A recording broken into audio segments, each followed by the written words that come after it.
La nouvelle est tombée à 24 heures de la reprise du chemin de l'école. La rentrée scolaire est reportée au 4 novembre prochain. Une décision du ministère de tutelle. Un seul titre pour ce journal. Bonsoir et bienvenue. Je vous le disais à l'instant, initialement prévu pour demain, 1er octobre. La rentrée scolaire est finalement reportée au 4 novembre prochain. Ainsi en a décidé les autorités à travers le ministère de l'Éducation nationale. Dr Amadouci Savani, ministre de l'Éducation nationale, nous donne plus de détails au micro de Benogo Fofana. Alors, le report il est dû aux conditions que tout le monde connaît, ou à la situation que tout le monde connaît. Je parle des inondations, de fortes pluies qui continuent à s'abattre sur le territoire national. Et ces fortes pluies ont occasionné des inondations qui affectent tout le monde. Quand je dis tout le monde, je pense particulièrement à mon monde à moi, c'est l'école, ce sont ces infrastructures scolaires qui ont également, pour certaines, été inondées. Et pour certaines sont occupées par les sinistrés des inondations. Donc on est touché comme tout le monde. Il est de bon ton que dans ces conditions qu'on revoie la date de la rentrée scolaire. C'est à notre corps défendant que nous le faisons, mais comme on dit, à l'armée, c'est le terrain qui commande. Voilà. Nous avons décidé de reporter la rentrée au 4 novembre 2024. Ça concerne les écoles privées. Oui, bien sûr. C'est le ministère de l'Éducation nationale qui a la gestion de l'éducation nationale sur l'ensemble du territoire national. Vous venez de suivre le ministre de l'Éducation nationale. La rentrée scolaire est reportée au 4 novembre prochain. Ce report de la date est perçu comme une surprise par certains citoyens, mais d'autres ont salué la décision. Mariam Sissoko a baladé son micro pour prendre les impressions. Suivons ensemble. Ah ok, certains parents nous ont appelés même pour dire de les rembourser leur argent parce que nous savions que la rentrée allait reporter. Bon, nous, vraiment, c'est très difficile pour nous. Bon, en fait, comme c'est l'État qui décide, donc on est obligé de suivre la décision. Nous avons établi des contrats avec nos enseignants et ça doit commencer le mois d'octobre. Ils doivent travailler pendant le mois d'octobre pour pouvoir bénéficier du salaire du mois d'octobre. On est solidaires avec ceux qui sont sinistrés et qui vivent dans les écoles. Nous comprenons qu'il y a des inondations par-ci, par-là. J'étais pressée de voir mes copines.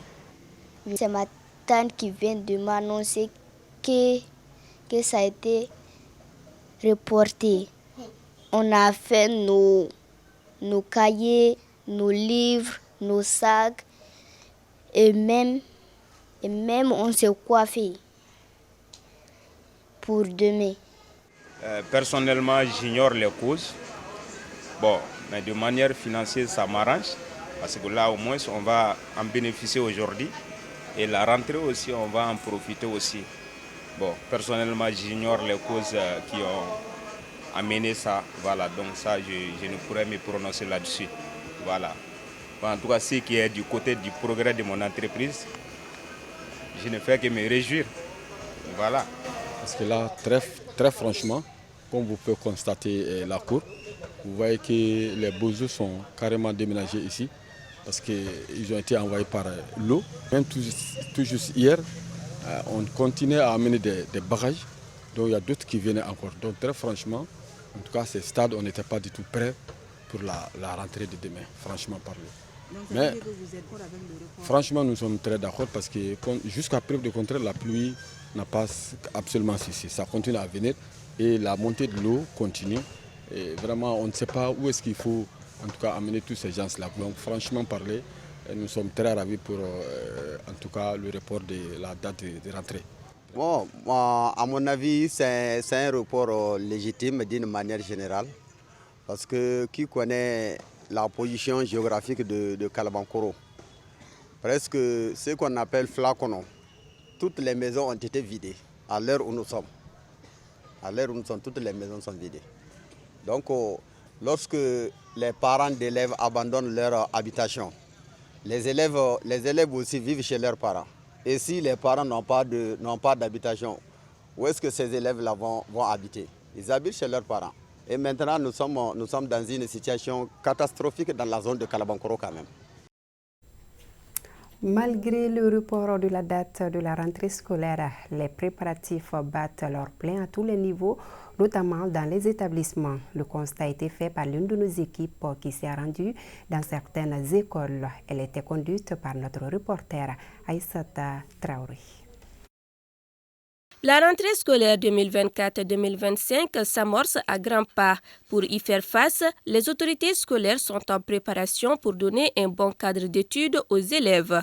La rentrée se prépare très bien et on est en train de nettoyer la cour de l'école maintenant, enlever les mauvaises herbes, voilà, et ensuite préparer, coiffer les fleurs tout autour et nettoyer les salles de classe et voir les tables bancs qui ne sont pas au point, les réparer. Voilà, entre-temps aussi préparer tout ce qui est côté administratif, cahier des textes, les inscriptions aussi sont en cours. On a même tenu des réunions au niveau du CAP, tout de suite avec les anciens, on va le faire. Nous sommes en train de faire le nettoyage des classes. Nous avons déjà nettoyé la cour. Maintenant, nous sommes en train de faire les inscriptions.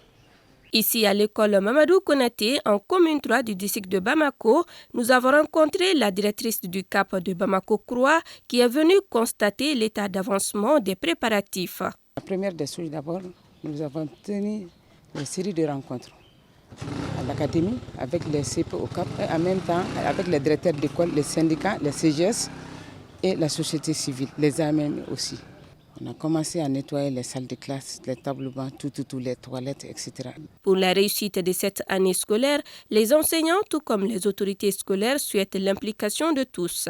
Les parents doivent veiller sur le suivi de ces enfants. Parce qu'il faut qu'on se donne la main. Il y a l'encadrement à l'école, il y a l'encadrement des parents aussi qui comptent beaucoup. Nous leur demandons toujours de choisir des filières en fonction de leurs compétences et également aussi de s'engager pour les cours.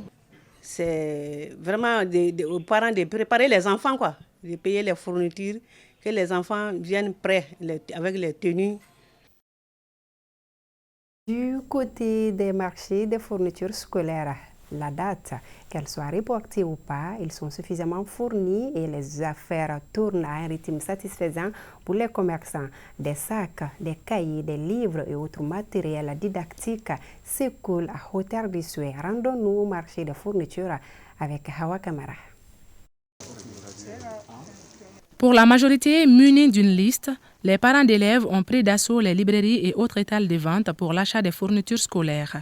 Chacun voulant munir ses enfants de l'essentiel pour la rentrée, les achats sont faits soit petit à petit, soit une fois pour toutes. Comme vous le voyez, je suis venu voir les fournitures de mes enfants, dont les livres, les cahiers. Moi, mon enfant doit aller en 6e année. Je suis venu chercher des fournitures de la 6e année. Oui. J'ai leur kit sur moi. Le marché des fournitures est suffisamment fourni et les vendeurs installés dans des boutiques aux abords des artères et certains même se promenant avec leurs marchandises constatent une augmentation significative de leur chiffre d'affaires. Le marché se porte bien, les parents commencent à venir petit à petit. Bon, comme les gens ne sortent pas ensemble, les gens commencent à venir petit à petit. Puis il y a plus de mouvements par rapport aux autres jours. Les clients sont vraiment fréquents aujourd'hui. Tout le monde est déterminé à en finir avec l'achat des fournitures. Cependant, selon d'autres vendeurs, le climat des affaires est un peu morose comparativement aux années passées. Les vendeurs restent néanmoins optimistes et exhortent les parents d'élèves à la constance dans l'achat des fournitures, surtout les livres, même après la rentrée scolaire. Sport football dans cette édition pour parler de la finale de la 7e édition de la Coupe de l'association Djikiyaton du Niamana. La rencontre a opposé l'équipe du Djikartier à celle de Badalabougou. Cette dernière s'est imposée par les scores de 3 buts à 10. C'était à l'issue de la séance des tirs au but. Le résumé de la rencontre avec Oumar Enza Traoré.